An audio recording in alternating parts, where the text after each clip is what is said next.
संत कबीर से किसी भक्त ने पूछा है कि कैसे जीवन जीना चाहिए। बड़ी चुनौती है मनुष्य के सामने। जीवन तो मिल गया, लेकिन कैसे जीवन जीना चाहिए। जीवन मिलना ही कठिन था, लेकिन जीवन जीना भी कठिन है। जीवन जीने का ढंग लोगों के पास नहीं है। लोग ऐसे ढंग से जी रहे हैं कि जीवन में दुख बढ़ रहा है, सुख घट रहा है, अशांति बढ़ रही है, शांति खत्म हो रही है, प्रेम घट रहा है, नफरत बढ़ रही है, मोह माया बढ़ रही है, भक्ति भजन घट रहा है। जिंदगी जीने का तरीका गलत है। तो साहब कहते हैं 4 बातें जीवन में ध्यान रखो। रतन का जतन करूं, ये मानव जीवन रतन के समान है। रतन से भी अधिक कीमती है ये जीवन। इसको जतन पूर्वक जियो। जैसे आप कुदाल लेकर के हाथ में चले तो आप ज्यादा फिक्र नहीं करते। कुदाल गिर भी जाए तो कोई फर्क नहीं, फिर उठा लेंगे आप। कुदाल इधर घुमा दे उधर घुमा दे कोई फर्क नहीं। लेकिन सोना लेकर जब चलते हैं तो आपको फिक्र रहती है, क्योंकि सोना बहुत कीमती है। पशु का शरीर मिला, पक्षी का शरीर मिला, कीड़े मकोड़े का शरीर मिला, ज्यादा कोई खास बात नहीं। ना भी मिलता तो भी ठीक था। उसका मिलना ना मिलना सब बेकार ही है। पशुओं का क्या उद्देश्य है, पंछियों का क्या उद्देश्य है, कीड़े मकोड़ों का क्या उद्देश्य है? सुबह से लेकर शाम तक पेट भरना, बच्चे पैदा करना, प्रवचन करना, सोना, मोह करना, फिर मर जाना। कौन ठिकाना? कुछ भी नहीं। मत पैदा हो तो क्या फर्क इस सृष्टि के अंदर, कोई खास जरूरत नहीं आपकी।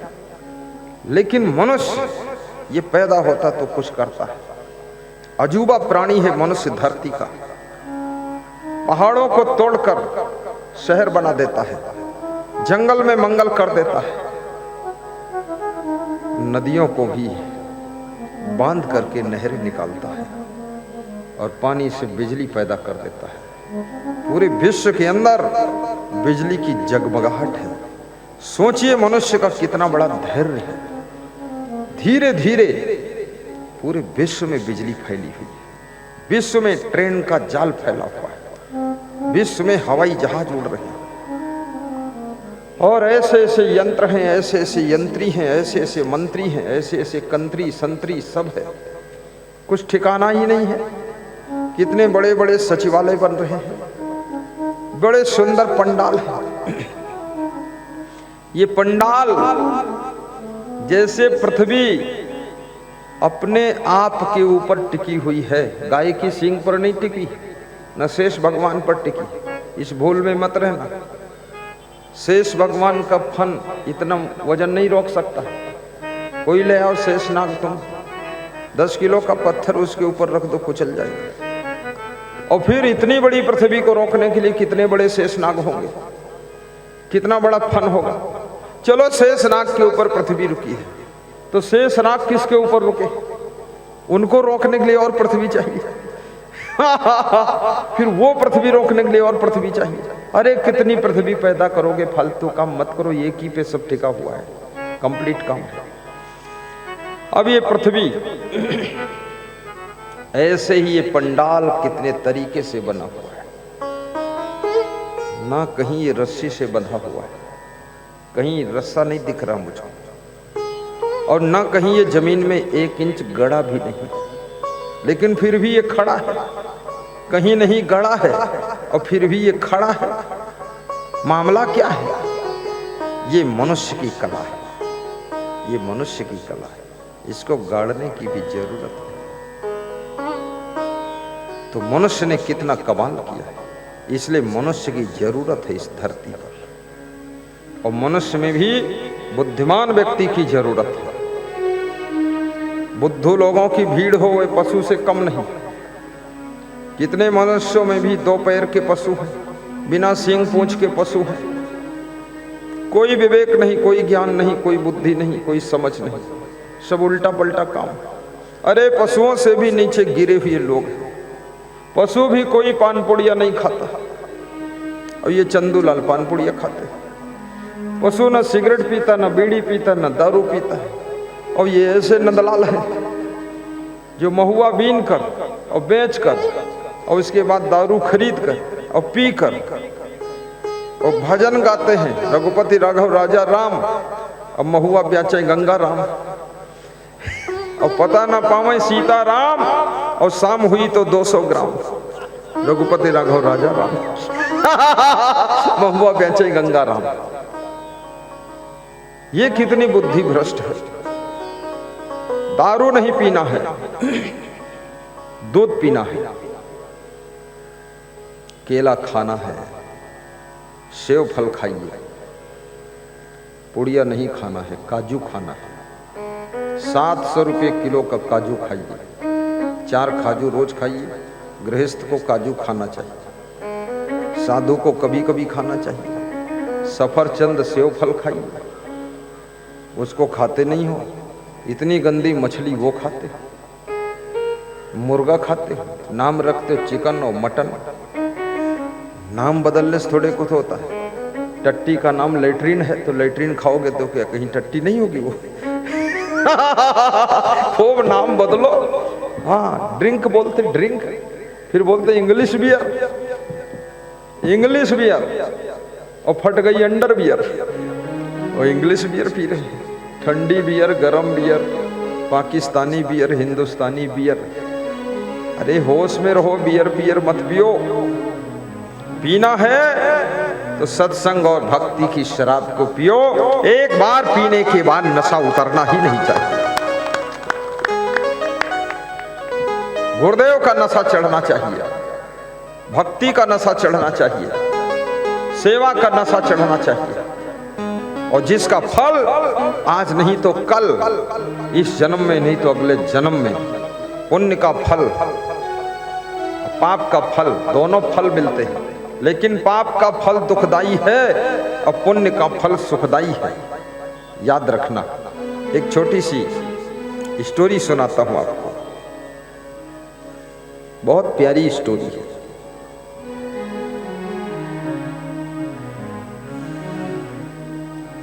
एक अमीर घर था। उस अमीर घर में बहुत अमीरी थी, धन दौलत, जमीन जगह। कुछ ऐसा भाग्य का चक्र घूमता है कि धीरे धीरे घर में दरिद्र आ जाता है और सब काम बिगड़ने लग जाते हैं। जो घर के बुजुर्ग थे सब मर गए। उस घर में तीसरी पीढ़ी में एक बच्चे का जन्म। वो बच्चा घर की गरीबी को देखकर अंदर से दुखी हो गया।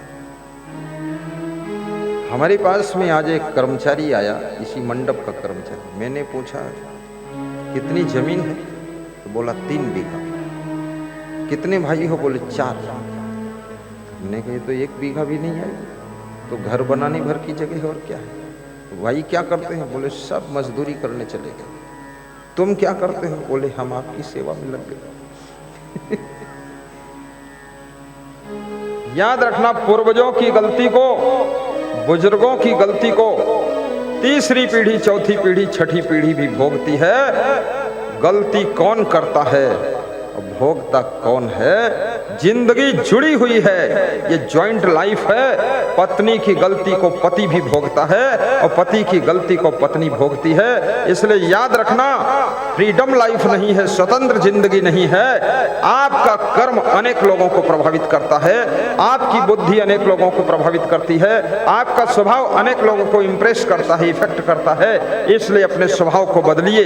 ये नहीं है कि हम चाहे जैसा करें, आप चाहे जैसा करोगे अच्छे और सज्जन लोग भी निपट जाएंगे, बर्बाद हो जाएंगे तुम्हारे लफड़े में। इसलिए कृपया सावधान रहिए। बेटी की गलती माँ बाप को बदनाम कर देती है, बहू की गलती सास ससुर को मुंह दिखाने लायक नहीं रखती है। और ये भी याद रखना, शिष्य की गलती गुरु को भी डुबा देती है, गुरु को डुबा देती है। बोलिए सतगुरुदेव की जय। शिष्य की समझदारी गुरु को ऊपर उठा देती है। विवेकानंद की समझदारी रामकृष्ण परमहंस को ऊपर उठाती है।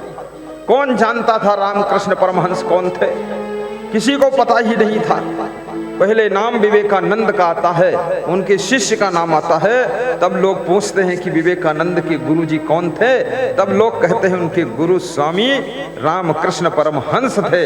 याद रखना, शिष्य ऐसे बनो कि तुम्हारे नाम से गुरु को जाना जाए, और गुरु ऐसे बनो कि तुम्हारे यश और कीर्ति से तुम्हारे शिष्यों को पहचाना जाए, और माँ बाप ऐसे बनो कि तुम्हारे नाम से तुम्हारे बेटे बहुओं का काम सफल हो जाना चाहिए, और बेटे बहू ऐसे बनो कि माँ बाप की पहचान बेटे बहुओं के नाम से होना चाहिए।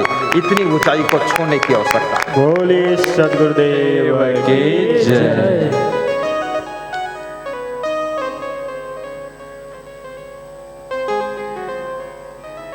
नर हो न निराश करो मन को, आपके पास में बहुत एनर्जी है, बहुत शक्ति है, आपके पास में बहुत ऊर्जा है, बहुत बड़ा पावर है, कैपेसिटी है, लेकिन है तो जरूर, पर उसे आप सृजन के कार्यों में नहीं लगा पाते, आप विसर्जन के कार्यों में लगाते हैं। रचनात्मक आपकी सोच होना चाहिए, विध्वंसात्मक सोच नहीं होना चाहिए। कुछ नया करूं, कुछ बड़ा करूं, कुछ अच्छा करूं, सबसे अच्छा करूं, निराला करूं। धन कमा तो इतना कमा कि धन कमाने की हद कर दे, और 7 पीढ़ियों से गरीबी है तो उस गरीबी को भी रद्द कर दे, उस गरीबी को भी रद्द कर दे। अभी हमारे सामने वो श्री विक्रमादित्य गुप्ता जी अपने भाई की कहानी सुना रहे थे, अंजलि नाथ गुप्ता जी की, यही नाम है ना, कि कैसी कंडीशन थी। गुरु का प्रवचन 3 दिन सुना, मुढ़ेरिया मंझोली, सुनते सुनते उसको धारण भी किया, और ऐसा आशीर्वाद बरसा है। 3-3, 4-4 प्लाट व्यवहारी में हैं, 2-2, 3-3 मकान हो गए, और आज फिर सुन रहे हैं, अब पता नहीं फिर और क्या होने वाला है। धन का भी विकास करो, राजनीति के क्षेत्र में भी विकास करो, बिजनेस में भी नंबर 1 पर जाइए, अग्रसोची बनिए, आइडियोलॉजी आपकी कंप्लीट होनी चाहिए, और सामाजिक भी बनिए। याद रखना, धन ही सब कुछ नहीं है।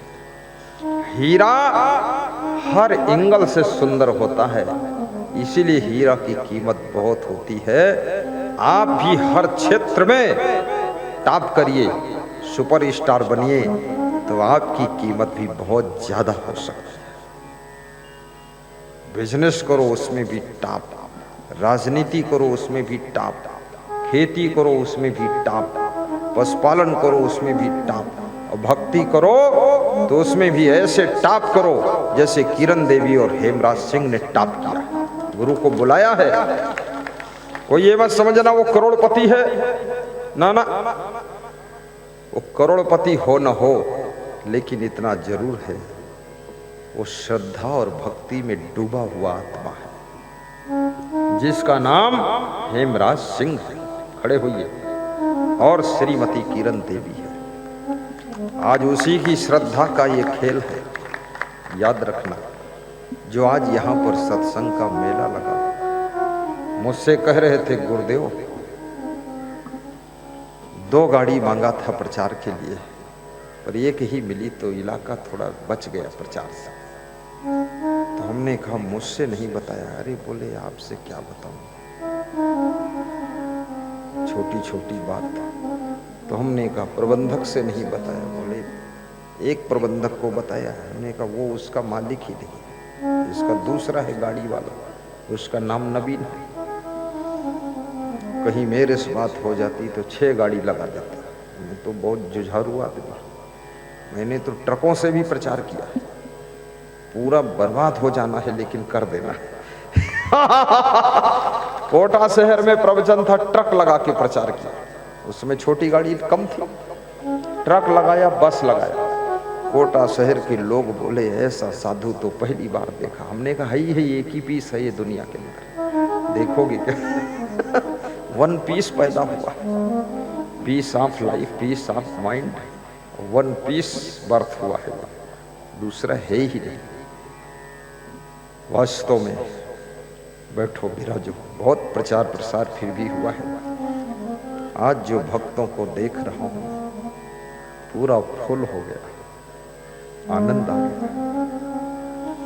अपनी शक्ति को भक्ति में लगाइए। भक्ति आपको सृजनात्मक संस्कार देती है, भक्ति आपको शांति का संस्कार देती है, भक्ति आपको सेवा का संस्कार देती है, भक्ति आपको मुक्ति भी देती है। भक्ति जो देती है वो दुनिया की कोई शक्ति नहीं दे सकती है। जल शक्ति मंत्री श्री स्वतंत्र देव सिंह, परिवहन मंत्री श्री दया शंकर वर्मा जी, पता नहीं सिंह है कि वर्मा है, लखनऊ आश्रम में आए तो उन्होंने कहा कि गुरुदेव बहुत लोगों को हमने देखा है, राजनीति में भी बहुत आगे बढ़े, बिजनेस में आगे बढ़े, लेकिन जो भक्ति से नहीं जुड़े थोड़े ही दिनों में सब निपट गए, सब खलास हो गए। बोले गुरुजी भक्ति तो करना ही पड़ेगा। तो हमने कहा किसकी भक्ति? बोले गुरु की भक्ति करना पड़ेगा। वस्त्र दान निवेदन करूंगा। द्रौपदी ने भी वस्त्र दान किया था। द्रौपदी यमुना में स्नान कर रही थी। स्नान करके जब निकलती हैं देखती हैं एक साधु नदी में स्नान कर रहा है। साधु से द्रौपदी ने कहा कि बाबा आप आइए तो मैं आपके पैर छू लूं, उसके बाद घर जाऊं। महात्मा के पैर छूने का मन होता है और पैर छूने से इतनी शक्ति मिलती है कि हमारे पैर भी सही रास्ते पर चलने लग जाते हैं, इसलिए हम उनके पैर छूते हैं।